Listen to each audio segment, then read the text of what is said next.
Welcome to Kathukutti channel. இன்றைக்கி நம்ம பார்க்க போகிறது ஒரு சூப்பரான ஸ்வீட் ரெசிபி சுயான். இது எப்படி செய்கிறதுன்னு பார்க்கலாம். இந்த சுயானை சுழியம், சீயம் இல்லை ஸ்வீட் போண்டா எப்படி வேணாலும் சொல்லலாம். ஈவினிங் சமயத்துலேயும் மழை காலத்துலேயும் சுட சுட சுயானை சாப்பிட்றதுக்கு ரொம்பவே அருமையாக இருக்கும்.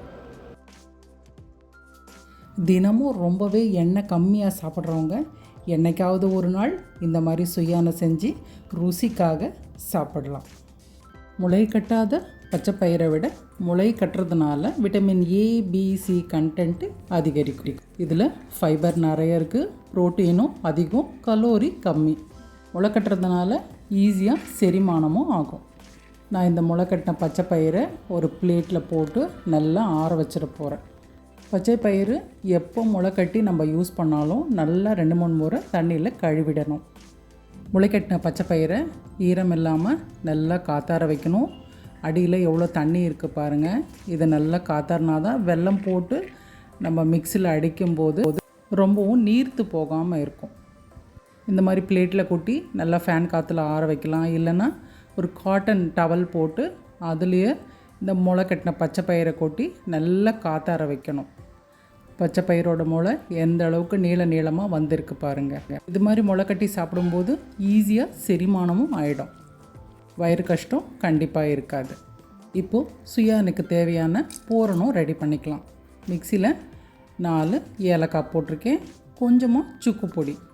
இந்த சுயான் செய்ய 2 கப்பு முளை கட்டின பச்சை பயிறு நான் எடுத்துக்கிறேன். மிக்சி ஜாரில் அடியில் 4 ஏலக்காய், கொஞ்சம் சுக்கு, 1 கப்பு முளை கட்டின பச்சை பயிர் போட்டிருக்கேன். இதோட கொஞ்சமாக வெல்லம் சேர்த்து ஒரு ஓட்டிடலாம். இது கொஞ்சம் மெசஞ்ச அப்புறம் இன்னொரு கப்பில் இருக்கிற பச்சை பயிரும் இதில் சேர்த்துக்கலாம். முளை கட்டின பச்சை பயிரில் ஈரத்தன்மை அதிகமாக இருக்கும், அதனால் கண்டிப்பாக நல்லா காத்தார வைக்கணும். வெல்லம் அதிகம் வேணுன்றவங்க உங்களுக்கு ஏற்ற மாதிரி வெல்லம் அதிகமாக சேர்த்துக்கலாம். எந்த அளவுக்கு அதிகமாக வெல்லம் சேர்க்குறோமோ அந்த அளவுக்கு இந்த பயிரை நல்லா காத்தார வைக்கணும். ஈரப்பதம் இருக்கும்போது நீங்கள் வெல்லத்தை போட்டிங்கன்னா கண்டிப்பாக அது அப்படியே நீர்த்து போயிடும். இது நல்லா அரைச்சி எடுத்துக்கலாம். இப்போ சுயானுக்கு தேவையான மேல் மாவு வேணும். அதுக்கு 2 கரண்டி மைதா மாவு எடுத்துக்கிறேன். அதில் கொஞ்சமாக உப்பு, தேவையான அளவுக்கு தண்ணி சேர்த்து இட்லி மாவு பதத்துக்கு இதை நல்லா கரைச்சிக்கணும். இதை நல்லா கரைச்சிட்டு அதன் பிறகு காட்டுறேன். தண்ணியை கொஞ்சம் கொஞ்சமாக விட்டு திட்டமான பதத்துக்கு கரைச்சி எடுத்துக்கணும். இப்போ பூர்ணமும் ரெடி ஆகிடுச்சு. சுயானுக்கு தேவையான மேல் மாவும் ரெடியாக இருக்குது. பூர்ணம் உருட்டினா இந்த மாதிரி உருட்ட வரணும். அப்போ தான் இந்த மைதா மாவில் டிப் பண்ணி போடும்போது கரெக்டாக இருக்கும். இந்த அளவுக்கு திக்னஸ் இருந்தால் போதும். சுயான் கிறிஸ்பாக வேணும்னா மேலே இருக்கிற இந்த மேல் மாவு கொஞ்சம் தண்ணியாக கரைச்சா போதும். ஆனால் நல்ல திக் லேயர் வேணும்னா இன்னும் கொஞ்சம் திக்காக இருக்கணும். நான் கரைச்சிருக்கிற பதம் சுயானுக்கு லேசான கோட் மாதிரி தான் இருக்கும். அடுப்பில் கடாய் வச்சுருக்கேன். இதில் தேவையான அளவுக்கு சமையல் எண்ணெய். சுயான் சூப்பராக வரணுன்னா நான் சொல்கிற டிப்ஸ்லாம் ஃபாலோ பண்ணுங்க. பூர்ணத்துக்காக வைக்கிற முளை கட்டின பயிறு நல்லா காத்தாறின பிறகு தான் அதை அரைக்கணும். பூர்ணம் உருட்டினா இந்த மாதிரி நல்லா உருட்ட வரணும். இந்த வீடியோவில் காமிச்சிருக்க மாதிரி அந்த மைதா மாவு பேஸ்ட்டில் டிப் பண்ணி இந்த மாதிரி போட வேண்டியது தான். எண்ணெய் அதிகமாக காஞ்சிருக்கக்கூடாது, மிதமாக காஞ்சிருக்கும் போதே இதை போட்டுடலாம். அதிகமாக காஞ்சிருந்தால் நம்ம போட்டு முடிக்கிறதுக்குள்ளே தீஞ்சிடும்.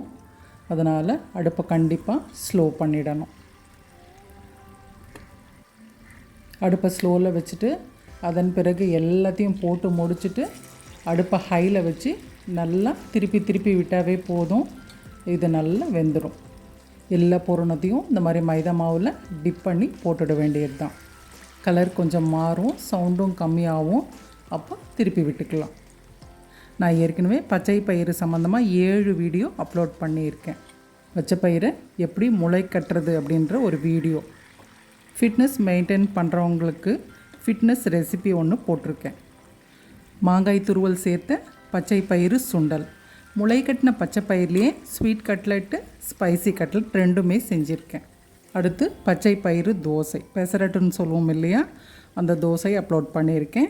பச்சை பயிறு சுண்டல்.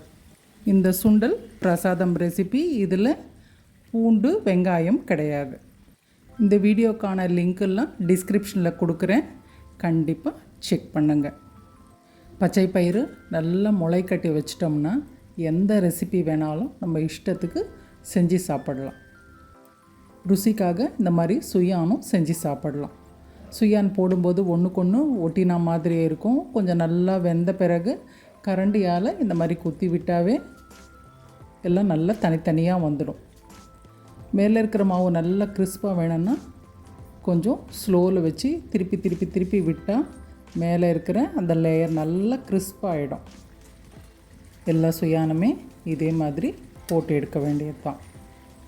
ரொம்பவே ஈஸியான ரெசிபி, ரொம்ப டைமும் எடுக்காது. சமையலே தெரியாதவங்க கூட சூப்பராக ஹெல்த்தியாக இந்த சுயானை செஞ்சு சாப்பிடலாம். சுயானில் அதிகமாக இனிப்பு வேணும் அப்படின்றவங்க வெல்லம் அதிகமாக சேர்த்துக்கலாம். ஆனால் அதுக்கு ஒரே ஒரு டிப்ஸ் கண்டிப்பாக ஃபாலோ பண்ணணும். இந்த முளைக்கட்டின பயிரை நல்லா காத்தார வைக்கணும். அப்போ தான் வெல்லம் அதிகமாக போடும்போது அந்த உள்ளே வைக்கிற பூரணும் நீர்த்து போகாமல் இருக்கும், உருண்டை பிடிக்க வரும் நல்லா. இந்த சுயான் ரெசிப்பியை மறக்காமல் செஞ்சு பாருங்கள். ஏற்கனவே நான் அப்லோட் பண்ண வீடியோக்கான லிங்க்கு கொடுத்துருக்கேன், மறக்காமல் செக் பண்ணுங்கள். பச்சை பயிறு முளை கட்டுறது மட்டும் ஏற்கனவே நீங்கள் ரெடி பண்ணி வச்சுக்கிட்டிங்கன்னா இந்த மாதிரி சுயானை ரொம்ப சீக்கிரம், டைம் அதிகமாகாது, ரொம்பவே சட்டுன்னு போட்டு எடுத்துடலாம். சுவாமிக்கு இந்த சுயான பிரசாதமாகவும் நைவேத்தியம் பண்ணலாம். ஏலக்காய் சேர்த்துருக்கிறதுனால நல்ல வாசனையாகவும் இருக்கும், அதே சமயம் மைண்டு ரிலாக்ஸாகவும் இருக்கும். சுக்கும் வெல்லமும் சேர்த்துருக்கிறதுனால சாப்பிடவும் ரொம்ப சூப்பராக இருக்கும். நீங்களும் இந்த ரெசிப்பியை மறக்காமல் ட்ரை பண்ணி பாருங்கள். இப்போ இதை பிச்சு காட்டுறேன். நல்ல சூடு, கையில் பிக்க வரல, நைஃபால் கட் பண்ணி காட்டுறேன் பாருங்கள். மேலே எந்த அளவுக்கு கிறிஸ்பாக இருக்குது, உள்ள சூப்பர் சாஃப்டாக இருக்குது. இந்த மேல் மாவு மைதா மாவுக்கு மட்டும் உங்களுக்கு தேவையான அளவுக்கு லேசாக உப்பு சேர்த்துக்கிட்டால் போதும். உப்பு கொஞ்சம் குறைச்சலாக இருந்தால் தான் இந்த சுயான் சாப்பிட்றதுக்கு சூப்பராக இருக்கும்.